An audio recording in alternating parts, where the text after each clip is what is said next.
All right, let's start. So welcome everybody. Few things about the exam.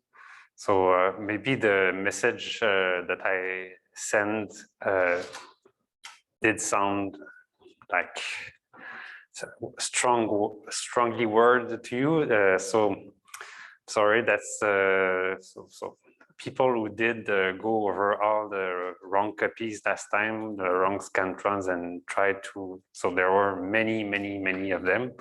So they were a bit unhappy. So that's why they changed the policy to very strict non-tolerance for bad scantrons. So please, first things first, when you arrive there, take out your pencil, not your pen, and fill it with fill all the nice slots with your number and your name, and everything should go well. That's the first thing. Second thing about how the exam is going to look. So it's just exactly the same format as the first midterm. So, but yeah, the next chapters, not the same ones. So how should you prepare? How should you approach the exam? So it's as long as the first one. So yeah, so that's the crazy thing about it. It's long, so you have to be very quick. But also the way some questions are written, sometimes you have to be very careful about what the words are in the questions, not to miss something, because we have things like different sorts of firms, different sorts of short-term, long-term, monopoly, yeah. So single price, multiple prices, so many different things. So at some point, it's very easy to just read it quickly and think, oh, that has to be this, and then you just answer the wrong thing because you missed some word in the question. So make sure you read well, but then also make sure that you're very quick to understand what they're asking. So there's some math, mostly not that much. So yeah. Any question about the midterm number 2? Oh, by the way, did I start my... Okay, yeah, there it is. So no question online about midterm number 2. Okay, well, anyways, if you have any questions, just ask me. Okay, so we're going to finish quickly this chapter. So that's really the end of producers, the end of yeah, the end of this aspect of the class. The next chapters are quite a bit different, and they're fun too. So they're more light, I would say. They introduce a lot of different interesting concepts. So, and since this one is a bit a repeat of the previous one, we won't take too long on it. So I think we were here, right? So preparatory pricing is an entry barrier. So firms will not enter a market if they expect continued losses after they enter. So imagine that you have an oligopoly with a few firms. So it's like the monopoly case. So the monopoly doesn't like when they have competition. They like to control their territory or their market. So it's like the law of the jungle. So you don't want any competition on your turf. Or there's you may have those who have seen Breaking Bad may remember the famous phrase "stay out of my territory." So that's what firms try to do as much as possible. So keep away competition. So how would they do that? Well, one way is to actually lose money in the short term. So if you imagine that there's somebody who wants to try to start their business, well, they're like a little flower there that's just starting, that's a bit fragile. So what do? You make their life horrible by selling super low price to make sure that there's no way they're going to make money, and they go bankrupt after a month. And then you still have the market for yourself, and you can still sell at high price. So a monopoly would do that, but firms in oligopoly would do the same. Yeah, so there are interesting games that we can write for this case too. Games that are not simultaneous games like we've seen, where both players essentially decide what they play before the game starts, but games that are really what we would say sequential games. So you would imagine, for instance, that the first step is for the new firm to decide whether they want to enter the market or not. And then the second step would be how the monopoly or the oligopoly, the other firms react to that. And so everybody has strategies. So the oligopoly or monopoly firms would say, for instance, oh, we're going to compete as much as we can until you go bankrupt. But then, so the question is, will the first firm make it or not? Is this threat credible or not? So yeah, these are all interesting questions. Of course, we stay high level here, so we just talk about this. Yeah, so exactly, the existing firms sacrifice profit, but then they discourage future potential rivals. So of course, they lose profits in the short run, but they maximize profits in the long run. If you have a history of fighting competition like hell, then you can use this reputation to make sure that nobody's ever going to try to contest you. Yeah, so some firms in some oligopolistic industry come close to joint profit maximization in the short run. So this is when competition really doesn't work. So Videotron and Bell, yeah, so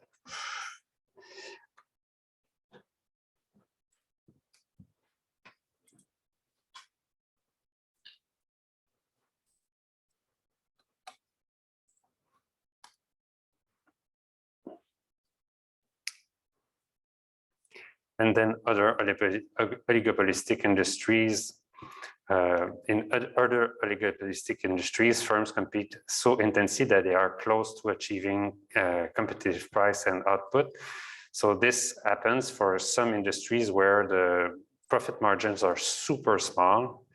So no, I'm not going to use this.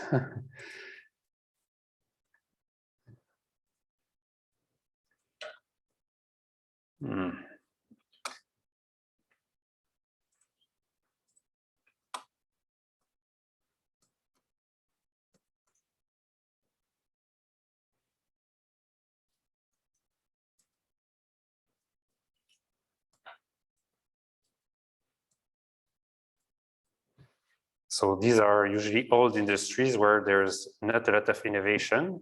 So then at some point there's no room for making profits. So the only thing they have to do is to just try to slightly compete with prices, but then yeah, they compete for very little. So airlines could be one.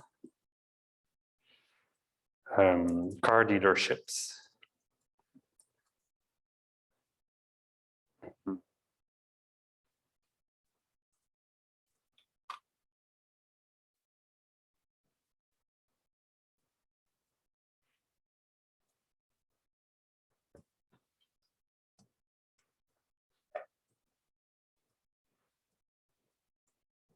Yeah, if you ask them, they're always on the brink of bankruptcy because they're all essentially selling the same thing. So, yeah. So to the extent that price remains above competitive level, then and below output, so oligopolies would be less efficient than perfect competition, but these guys are almost at perfect competition. So in the long run, profits that survive the competitive behavior attract entry, profits persist only insofar as entry is restricted. So here it's the competition among these guys has been going for so long that all the extra profit that they may have had has been mostly disappearing. And yeah, airlines are just hurting right now. They've been for a while because all the problems with international trade, with COVID, with Russia, with everything. So yeah, they're in a bad spot. Yeah. But so for a car dealership, then there's also the added problem of Tesla and all the other competition. Oh, and by the way, do you know what is the inventory of new cars in the US right now? I don't know in Canada, but I've seen the data for US last week. It's 0 or very close to 0. It's never happened in the history of cars that you have no inventory whatsoever. All the cars are sold. If you want a car, you just have to wait, have to say, please give me a car. Okay, well, maybe in 6 months, maybe in 12 months, who knows? It's just never happened before. All of it because of all the problems with supply chains. It's very difficult for them. Well, very difficult for us if we want a new car. Okay, some economists argue that oligopoly leads to innovation, so that's just the same thing as for monopolies. So again, creative destruction.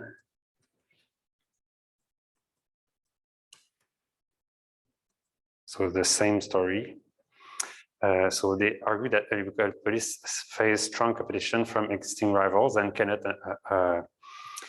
afford the more relaxed life of the monopolist. Well, it depends. So if you're a Bell or a Videotron, you can just not care too much, and you know that your consumers are captive. But yeah, if you're a car dealership, then yes, you face a very harsh competition.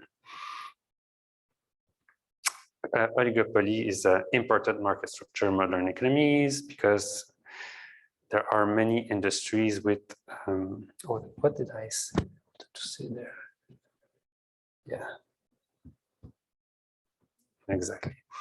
Yeah, minimum efficient scale is simply too large to support many competing firms. So what we mean by this is there are large fixed cost. So the challenge for public policies to keep oligopolists competing rather than colluding and only competitive, using their competitive energy to improve products and to reduce costs rather than merely erecting entry barriers. So here in telecommunication,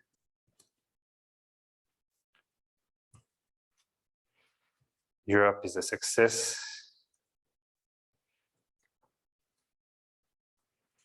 North America.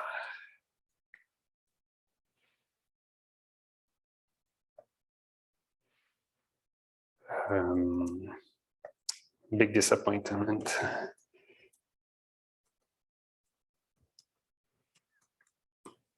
So again, we have this idea that, yeah, of course, in the US, there are pro-market, pro-business. Well, there are pro-business people. There are pro-businessmen who are already there and they help them all the time. And business people are very good at buying lobbyists and influencing decision makers. And so what do they want? Well, they want to erect barriers. They want to just sit on their profit and make money and not have to innovate all that much. So in that sense, Europe did much better for telecommunication in general. So the service is much better. Yeah, actually, so Videotron isn't all that bad, but Bell is very disappointing. Really. Yeah. So by the way, my parents live in Boucherville, and initially I thought, okay, maybe if I'm in a pickle, I can teach from there by using Zoom. I've tried once; it's just impossible. How can that be? How can you not being able to use Zoom? It's not like I'm in a place where there's one person per square kilometer. It's Boucherville is the South Shore, but yeah, that's better for you. Anyways, question about this? No? All right, so let's start with the next chapter. Next chapter of our lives. Yeah, so as you've seen, we've jumped a bunch. So I don't know what the purpose is, but yeah. Anyways, that's a fun chapter. Chapter 16.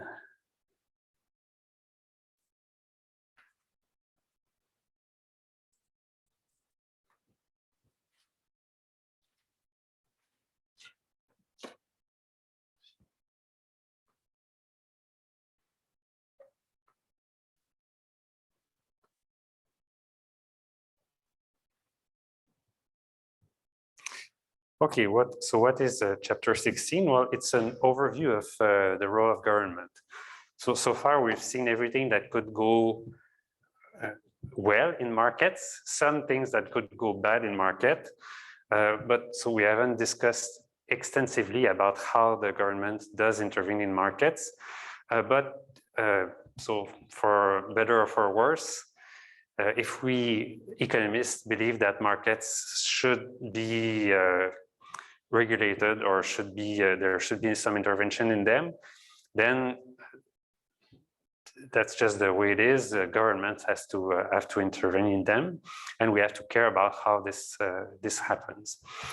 Yeah. So first part of the chapter is just a basic bare bone function of state. It's just to make sure that people don't kill each other and that you don't get killed by foreigners. And then case for free market. So why government shouldn't take over everything. So I'm pretty sure we kind of agree that it's a good thing, but yeah, why or why not? We can argue about this. Of course, yeah, if we were in the 1960s or 70s and the USSR was doing very well, then that could be more of a debate, but now we don't have that many competition against free markets. Market failures. So yeah, so these are all the reasons why free markets, perfect competition would be so awesome, but that's just not what happens in real life. There are so many reasons why market can be ineffective. Broader social goal of government. So other reasons why the government may want to regiment our lives, even yeah, for better or for worse. And yeah, some sort of how do you intervene as government? All right, so basic function of the government. Oh, sorry, I'm just going to.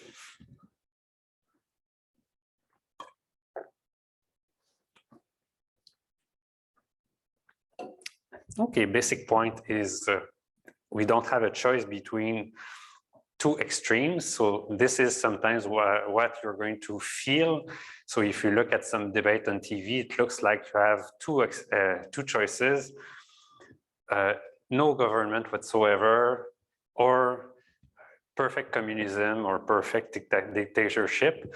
Well, no, turns out that life is more nuanced than that, and you always have choices of different shades of gray.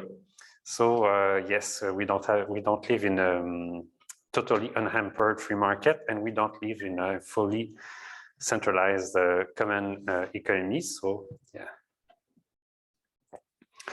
So combination. Yeah.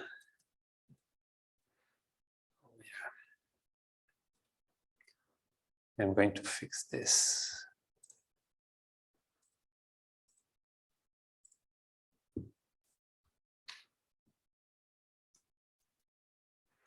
Government and markets. Oh, well, I shouldn't have written that anyways. That's just the next point. So it's rather a choice between a mix of markets and government intervention with which best suits people's hopes and needs. Best, I'm not sure, but at least, yeah, tries to suit people's hope and needs. Yeah, so when the government's monopoly on violence is secure and functions with effective restriction against arbitrary use, citizens can safely carry out their ordinary economic and social activity. Oh yeah, by the way, so this is one thing that I wanted to show.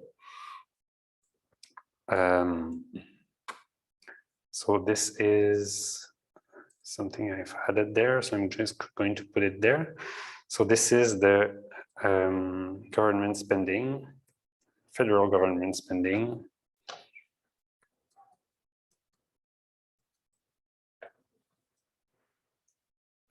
or GDP in Canada. So I don't know if some of you have heard of Friedrich Hayek and the Austrian school. So some people are very fan of him. So economists, so in general, we are not fans of schools.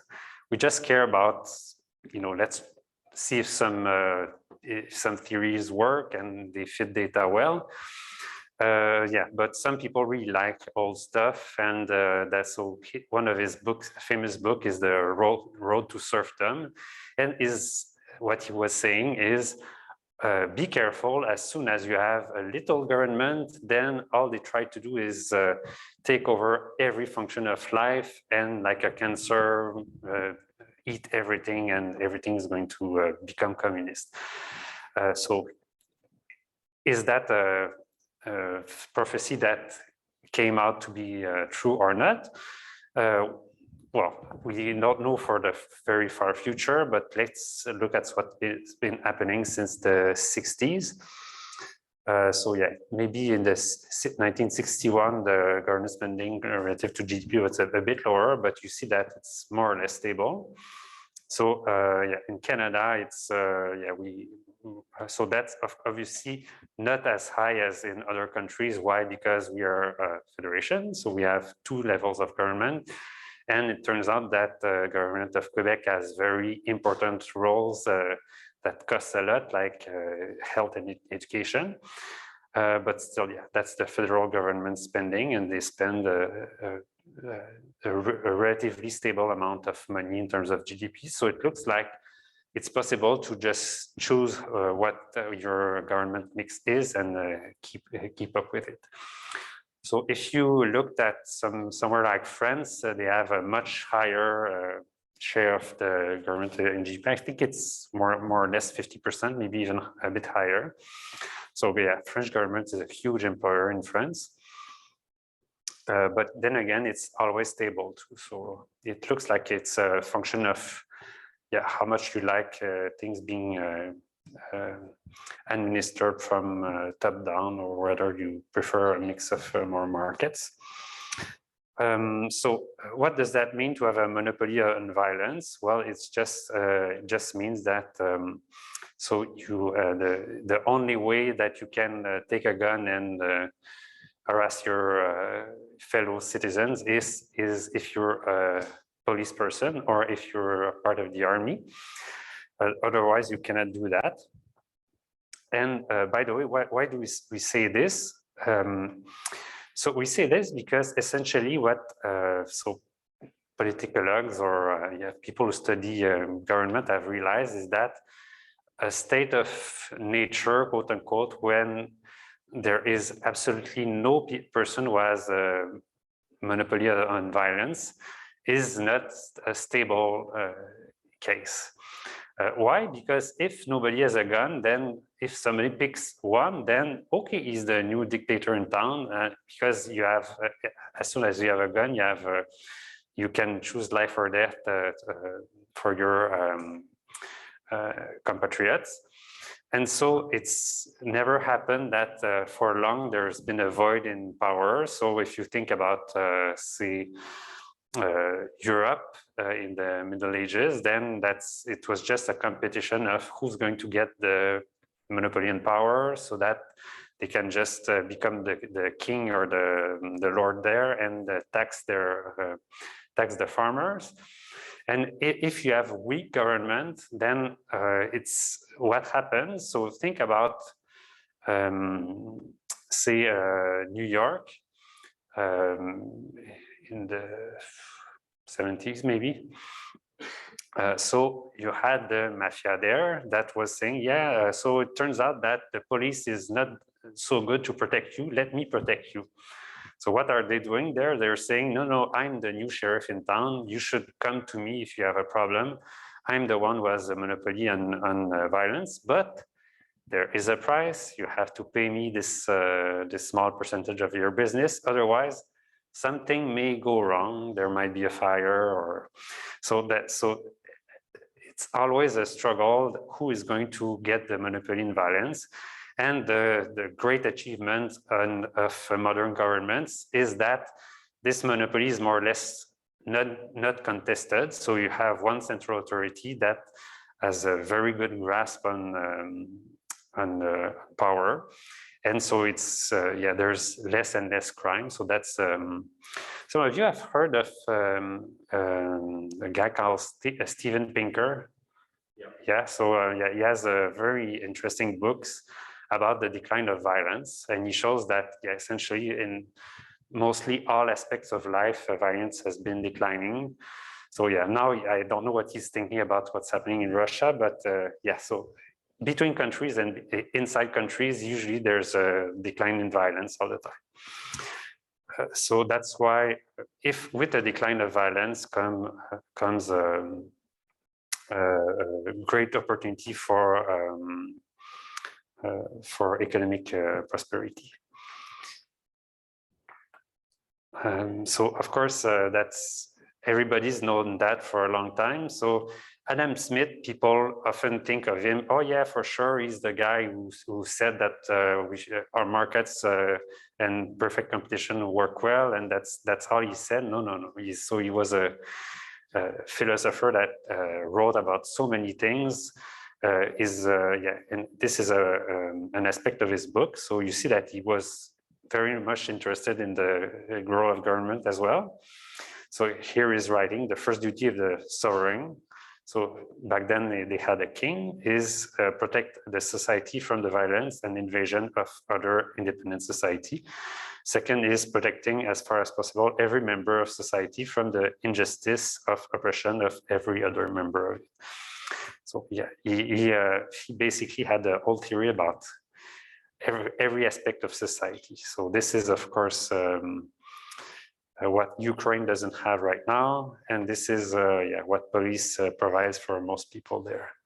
So these are usually called regalian.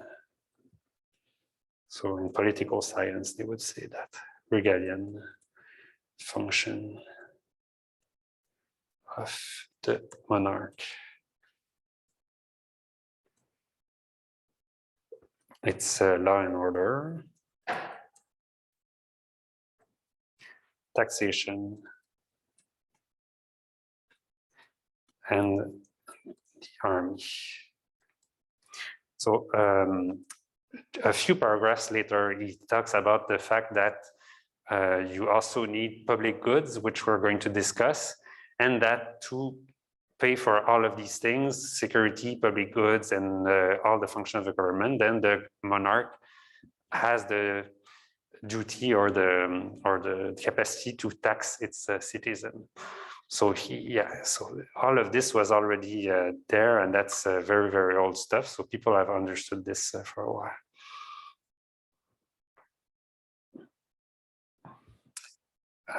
Yeah, so why do we want government? So this sometimes it's so the definition and enforcement of property rights is the sort of the minimal thing that would allow people to start businesses or prosper in some ways. Why? Because then you are able to claim the fruits of your own labor. Otherwise, you're not too sure what's going to happen in the future. By the way, I have one example of where that is not exactly the case in Quebec right now. So the local government has decided to try and have a sounder budget and find money where they can. And you may have heard about this last week, I think. So they realized that, yes, it turns out that doctors and especially radiologists are paid crazy amount of money, so they can make over $1 million a year. So I mean, I'm sure it's a difficult job, But so is it like worth 100 times or 10,000 or 10 times more than what some other person may do that may be a good role in society too?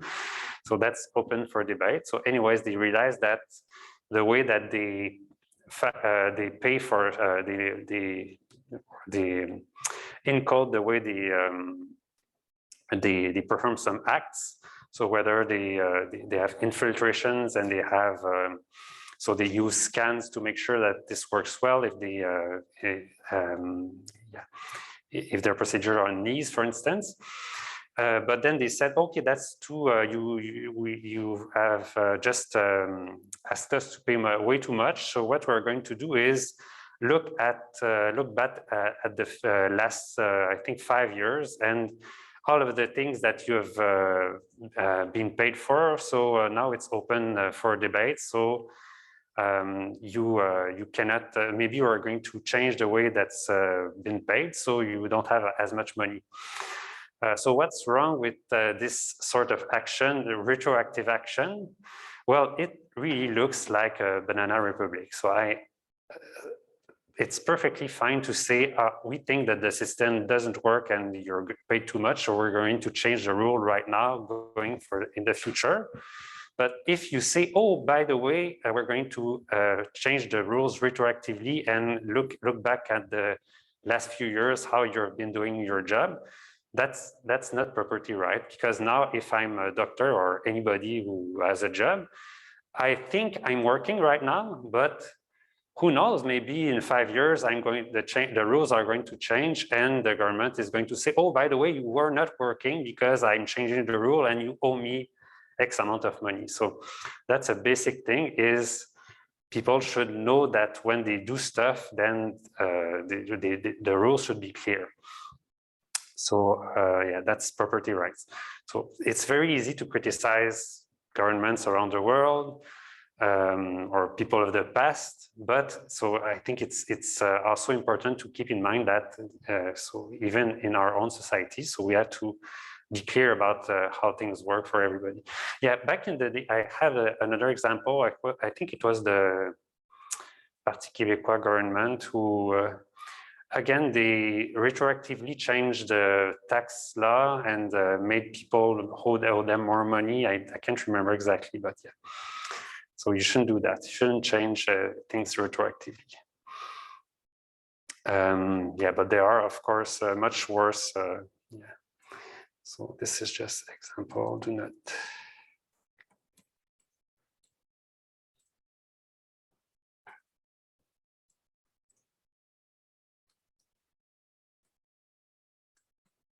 Or rules.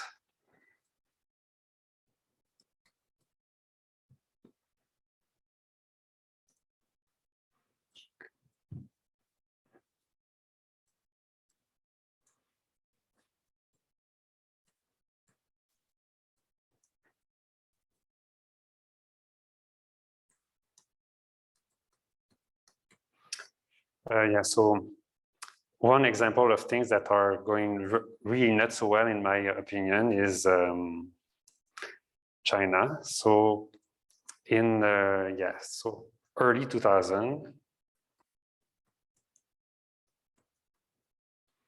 so they had a booming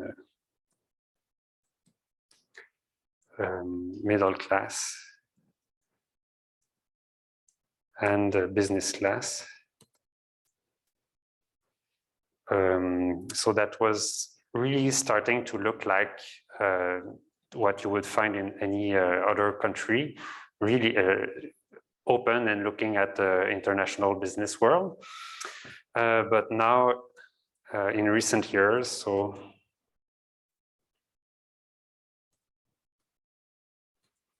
crack down on this.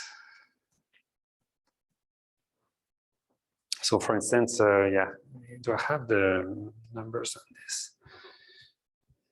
Yeah, so for instance, one of their most famous businessmen was Jack Ma and Alibaba. So yes, I think it's since 2020. So Alibaba stock fell more than half.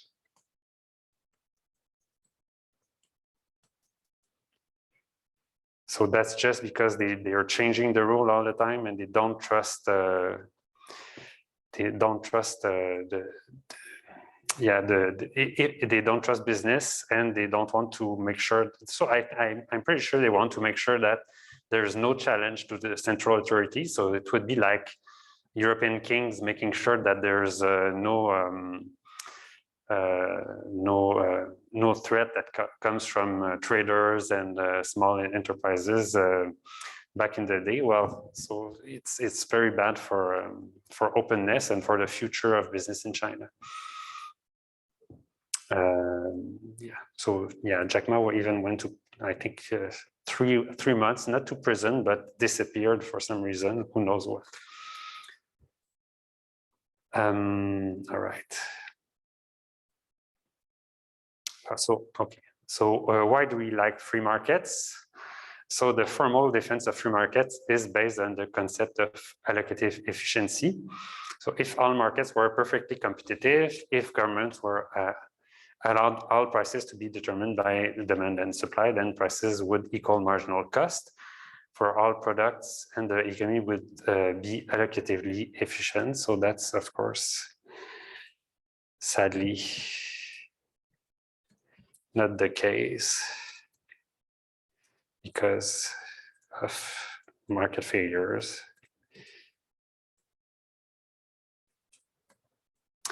But yeah, so what I should add is, so the goal is that, so why is this the case? Yeah, I'm going to write it here. So consumers look at prices, and producers look at prices, and they make optimal decisions. So we've seen that when the only thing that matters is the market price low enough for me to buy it? Is the market price high enough for me to produce that that unit? And so there's a single piece of information that everybody needs to look at. If you're a firm, it's how much you're going to be able to sell your products and how much you have to pay to buy your inputs, and that's it. Contrast this with another system that would be, for instance, USSR. So in USSR, they said, no, free markets are bad.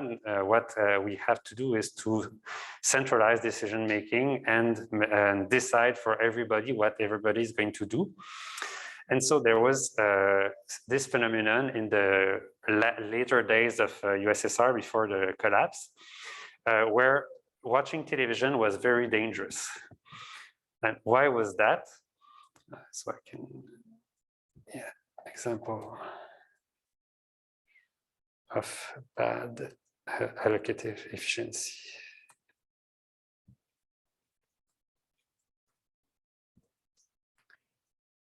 TV sets in USSR.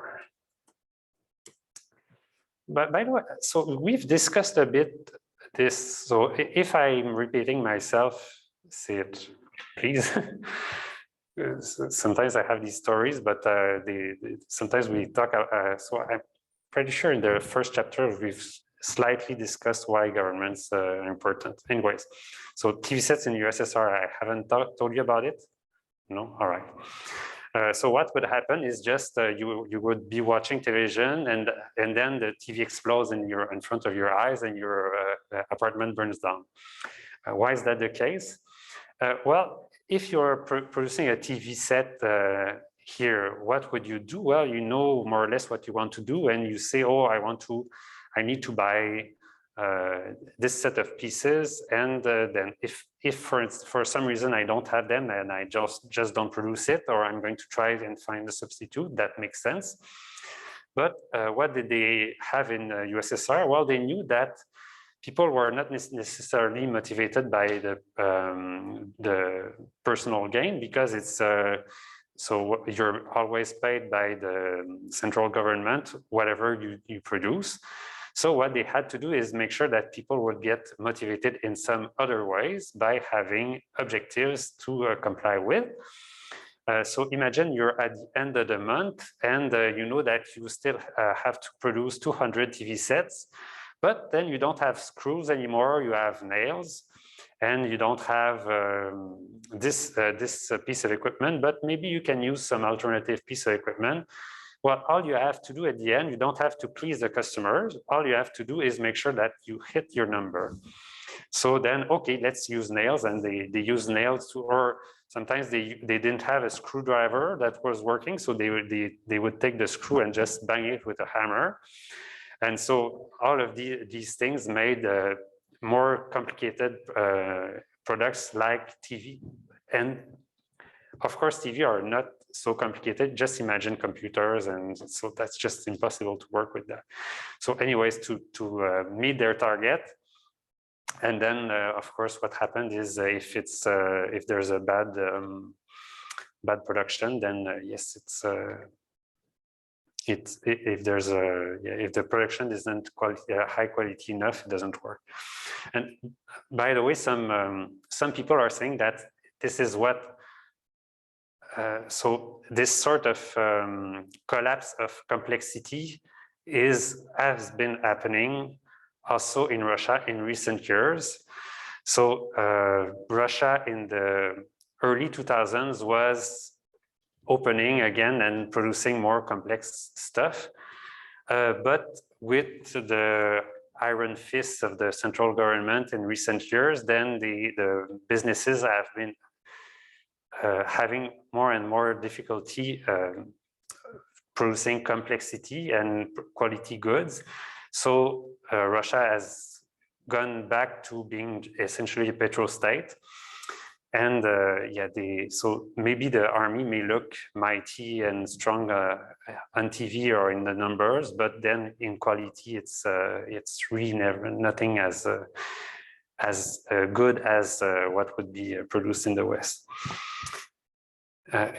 So all of these reasons why free market and openness may be preferable.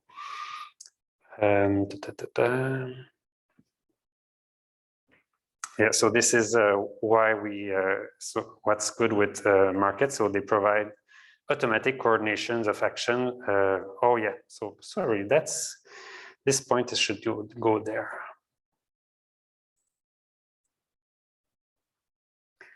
Yeah, that's what I was meaning there. So consumers look at prices, producers look at prices, and they make optimal decisions. So you don't need to have central authority deciding everything that has to be done in the country. Pursuit of profits in free markets provides stimulus and innovation and rising material living standards.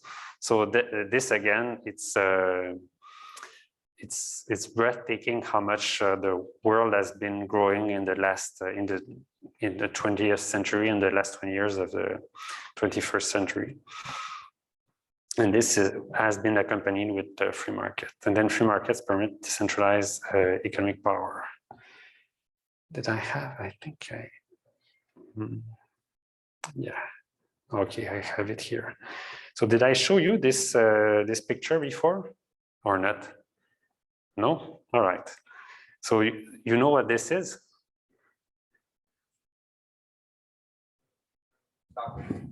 Yes, exactly. Well, this is South Korea, but this is North Korea.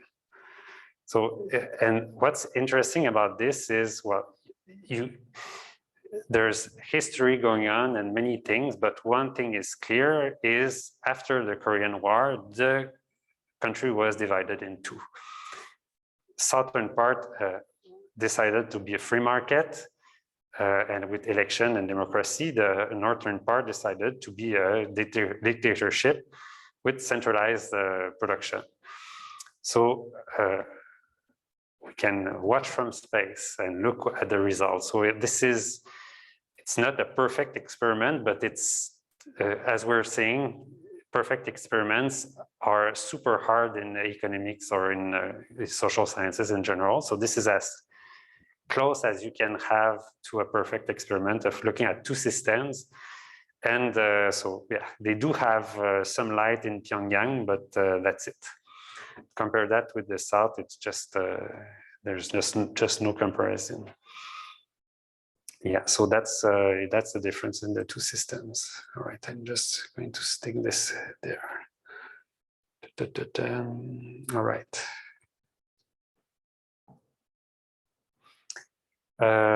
Automatic coordination. So a decentralized market system adjusts quickly to change.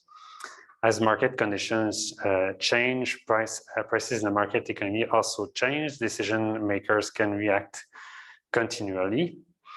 Market system coordinates between without anyone needing to understand how the old system works, compared to a centralized economy when you would in USSR. So the centralized one central planning economist was Leontiev. So he's a famous economist in the 20th century, and he came up with these tables describing how everything has to be produced. So if you want to produce a nail, then you need that much iron, that much steel, and you need a machine, and you need somebody. So you need these four things to produce a nail. And then there's essentially no substitution. So he had these huge tables describing the old Soviet economy. So you can imagine that if you have this, then there's no substitution. You cannot even think of substituting one input from the other. And of course, you don't have innovation because you would need to change the tables every time. So that's just impossible to do. Yeah, so, but if you have a coordination that is decentralized, then yeah, it's possible to do that. Yeah, so in a market economy, individuals risk their time, money, and hope for earning profits. Many fail, some succeed. Market system works by trial and error to sort them out, allocate resources to what proves to be successful innovation. And there's decentralization of power. Free market economy tends to decentralize power and require less coercion of individual than any other type of economy. So yeah, so there's coercion going on in North Korea as well. One other story I want to highlight is also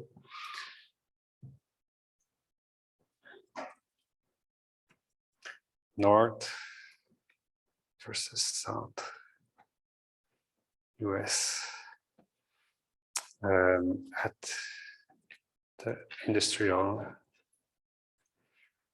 Revolution. So when Industrial Revolution hit, the two parts of the United States took it very differently. So in the South, they had big plantations with slaves. And yeah, everything was super centralized. And the only thing you needed to do is to make sure that everybody does their job and none of your quote unquote employee run away. And you don't want anything to change. Well, in the North, they didn't have that, but they had many average people, farmers and people of different trades that wanted to just experiment and try to make a fortune for themselves. So they were free to embrace the Industrial Revolution. So in the South, they fought Industrial Revolution as much as they could. They didn't want things to change. The system was set in place and they were rich as it is. In the North, then they were really poor compared to the South initially, but then the North skyrocketed thanks to the Industrial Revolution and things like property rights that allowed them to make the best out of all of these new innovations. And now, still nowadays, you would imagine that their relation to yeah, to innovation and to profit making is reflected in this, in some degree, not it much, but yeah. All right. Yes, I'm just going to say that. So.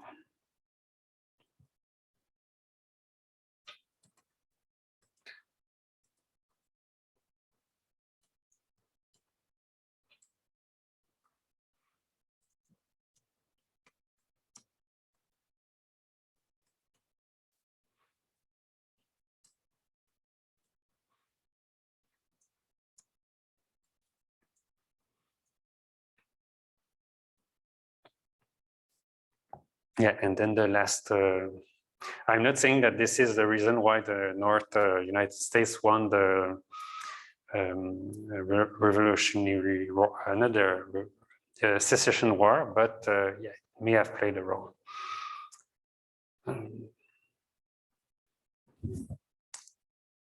Okay, so this is everything that's good about markets. So now it looks like, yeah, capitalism is just the best system in the world. Nothing can top it off. Well, it's not all. So as we say with democracy sometimes, so it's the best, it's the worst system except all the others. So yeah, we could say that about free markets too. But still, it's far from a perfect situation, and we're going to explain why. So market failures are the reasons why governments must go beyond regalian function.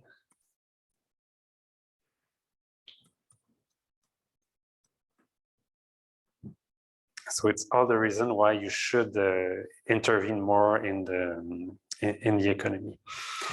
So this, I hope by now you understand what this is. So market power is inevitable because in many industries, economies of scale are such that there is room for only a few firms to operate at low cost. So this makes market not work well. So it's a problem, and economists are worried about it. So we know that people pay more than they should in some markets. It's not the end of the world, though. So there are other market failures that are much worse than this. So yeah, it's some people are being too rich thanks to their industry, but yeah, there are other things that go even worse than that. So yeah, so the other is firms sell differentiated products and thus have some ability to set their price. So this is monopolistic competition, as we've seen. And from that, innovate new products and new production process gain a temporary monopoly until other firms learn what the innovator knows. And of course, so in a way, so what we could say is that copyrights and patents are a form of property right that is yeah, enforced by laws and the state. Yeah, so that's just this is a reason why governments should do stuff in life, or courts. If we think that, yeah, if you just write a song, then people should not be able to copy you instantly, then that's, by the way, I'm not saying this, I'm not saying it's, I know for a fact that this is true. So there is some debate about how long should copyrights last? Should you be able to should you be able to use people's songs more freely? So is YouTube making things, everything too protected in some ways? So some people say yes, some people say no, but just the fact that we invented those things is a reflection that yes, the states may have more to do than just protect their citizens. Externalities. So how long do I have? I still have 20 minutes. It's funny how fast I'm going. Okay, so this is a huge topic. So it's something that is of prime importance for all of you, I'm sure, especially with respect to climate change. So what is externality? So do I have a nice definition of it? Yeah, okay, so no. So I'm going to come up with a definition of externality from my own memory. So that's a situation where some economic activity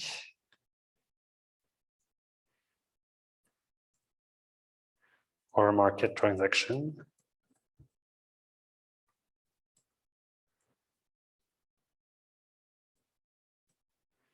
impacts a third party who has no say in the decision. And that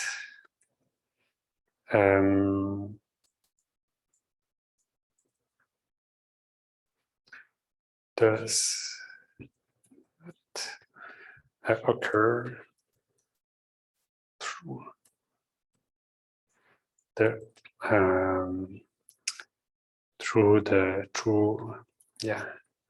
markets and prices. So that's a mouthful. So I'm going to explain what I'm saying there. So it's a situation, it's anything such as I like playing the saxophone and I like fusion jazz. Unfortunately, my neighbor doesn't like fusion jazz. So each time I play my saxophone, then I make his life miserable, but I don't care. So that's a negative externality, all right? Or an example of positive externality. Well, somebody has something in mind, maybe? I've been talking for a while, yes? If you have a bee farm, you would create a positive externality for like fields around you, or like let's say there was an apple orchard, or let's say there was like a field of wheat or something, your bees would help pollinate. So did you read the textbook before coming to class? So yes, that's the typical example that we give. So I'm just going to repeat it for people that stayed at home. So yeah, if you have, so an example of, so it doesn't have to be a negative thing. So a positive externality would be if you have, if you're a beekeeper.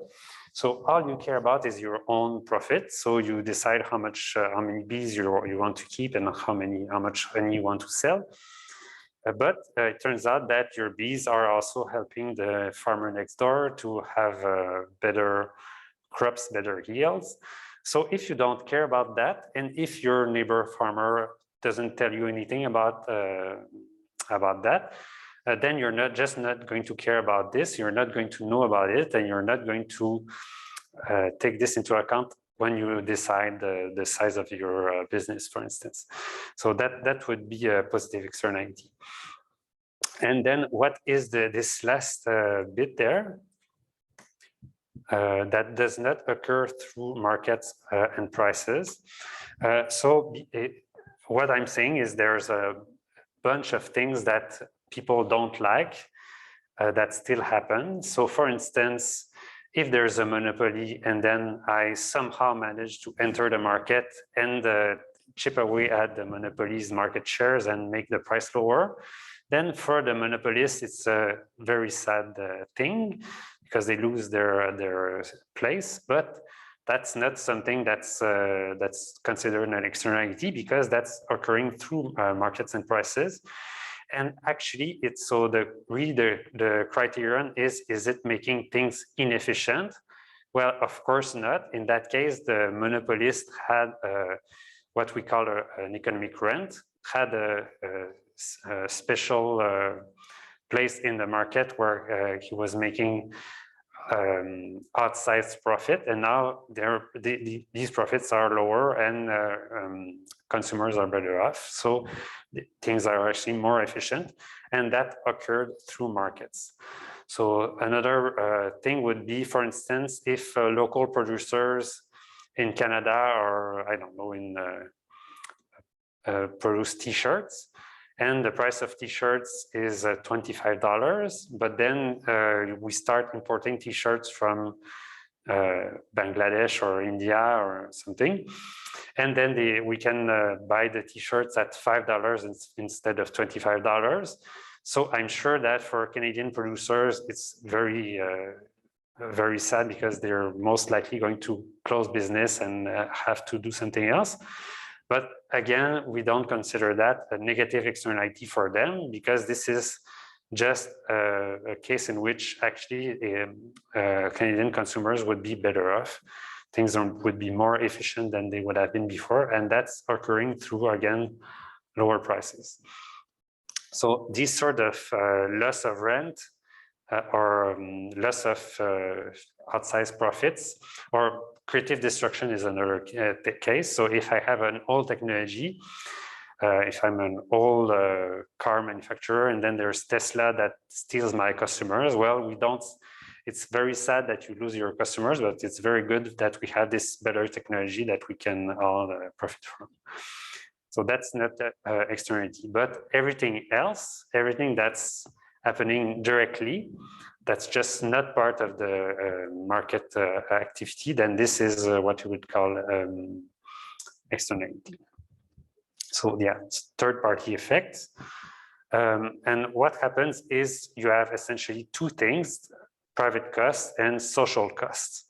So if we only had private costs, then we would be in a perfect competition paradise, no problem whatsoever. Everything is perfectly efficient.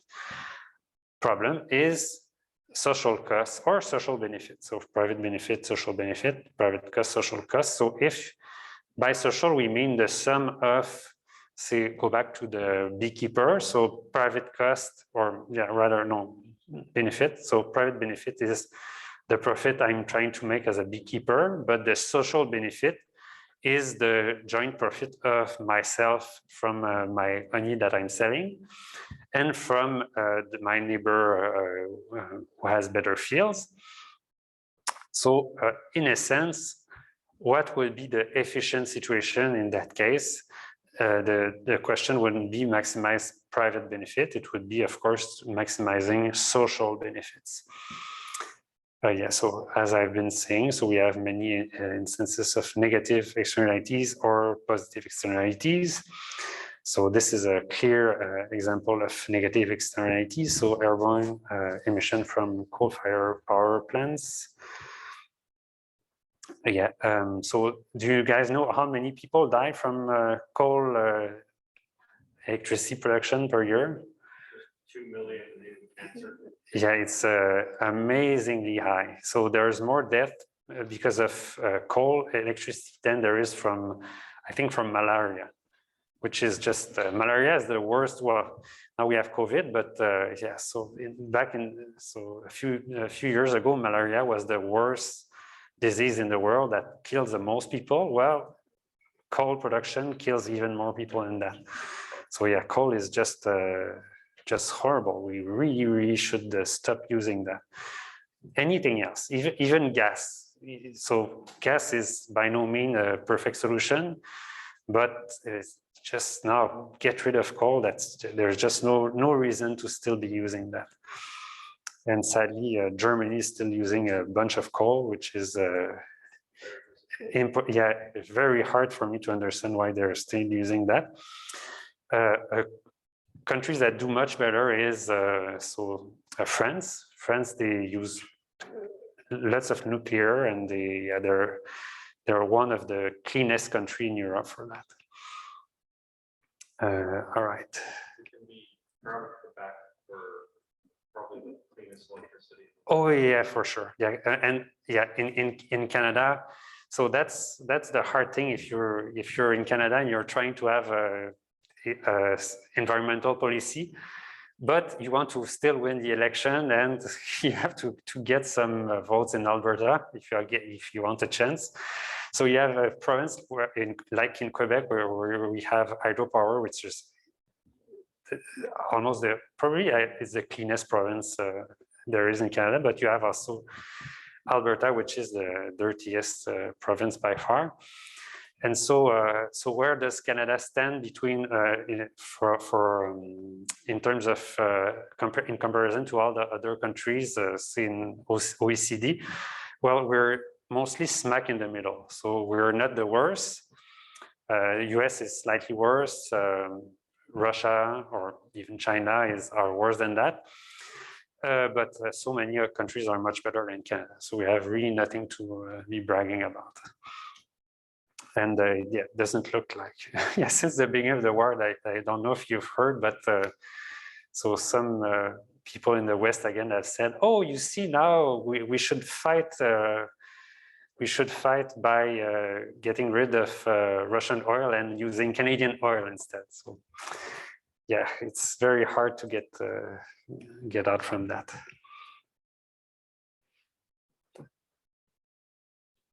Okay. So here is what's going on with externality. So this is negative, yeah, negative externality. So, okay, we finished, we've been just talking. So here's the graph. So what's going on with this? So here we have an extra cost. So here the social cost is bigger than the private cost. Oh, let me make this smaller.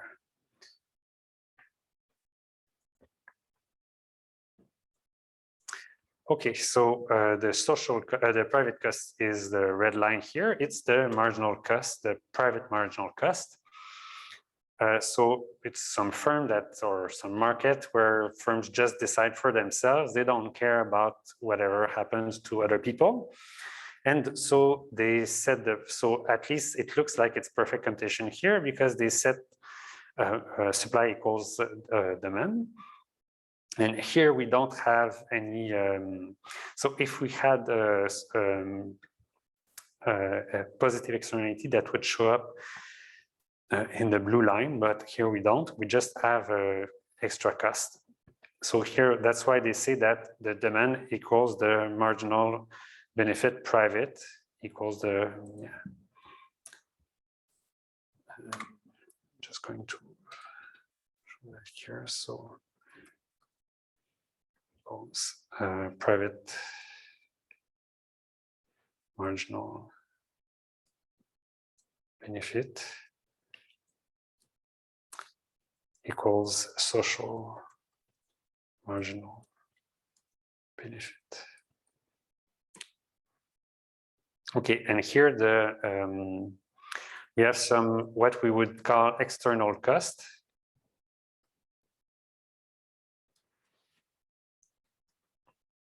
Which here looks constant. Why? Because these two lines are perfectly parallel. Doesn't have to be, so it's possible that the external cost is higher. So that would be the case if you have something like chemical release, like I don't know, ozone or fine particulate if it's coal production. So you would imagine that the externality for a low quantity would be not that bad if you're in the city and you have a few particles in the air. But then if you get to levels like in Bayesian, for instance, then asthmatic people have no chance to make it through the day without health problems. So then you would imagine that the externality is actually going up as price increase, as quantity increase. So the only thing I'm saying is there's nothing that says that these two lines have to be parallel. But yeah, here they look parallel. Yeah, still good. So do I have a nice, no, I don't have a nice shape. So I'm going to have to draw it by hand.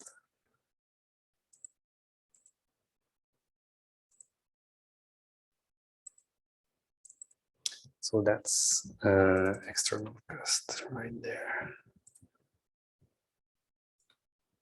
That's the external cost there. That's the difference between private cost, which is the marginal cost, and the social cost, which is the cost that's faced by society as a whole, which the private actors don't care. So you can see here that consumers don't care because they just buy at the price that the firm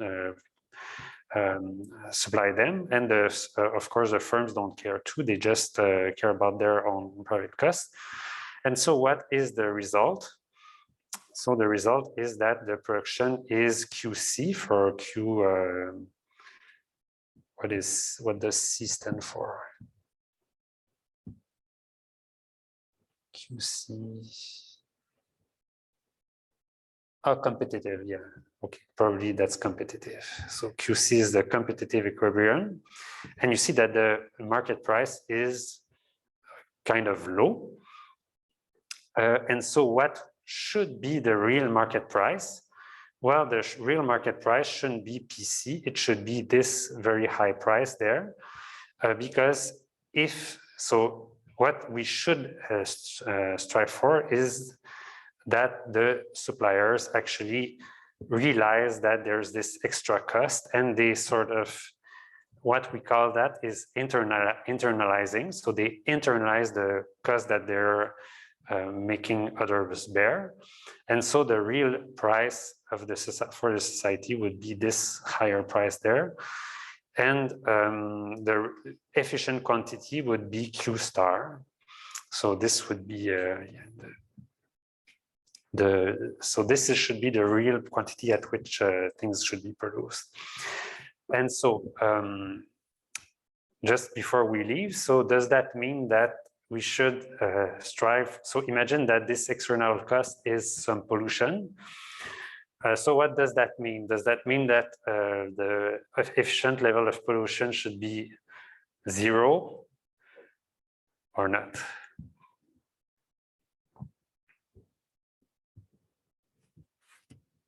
There's a minimum pollution that people are willing to live with. Yeah, exactly. So that's something that's, if you go to a dinner party and people ask you, yeah, what do you think about pollution? And you say, as an economist, I think we should have some level of pollution. It's the efficient thing to do. You're not going to be popular, I'm going to tell you, but that's the case. What do economists think? Economists think we should have private or social benefit equals social cost. And here that would be the case at Q star. And we would have this amount of pollution emitted. So Q star would be the production. And for this production, we would have had some pollution emitted. Yeah, what time is it? Okay, so we're out of time. So we're still going to continue here next time. All right, so best of luck for your exam. Again, read the words of the question very well. Sometimes some stuff may be hidden in it. And don't waste time because you don't have, well, now you know. And please bring your pencil. So yes, fill in your Scantron appropriately.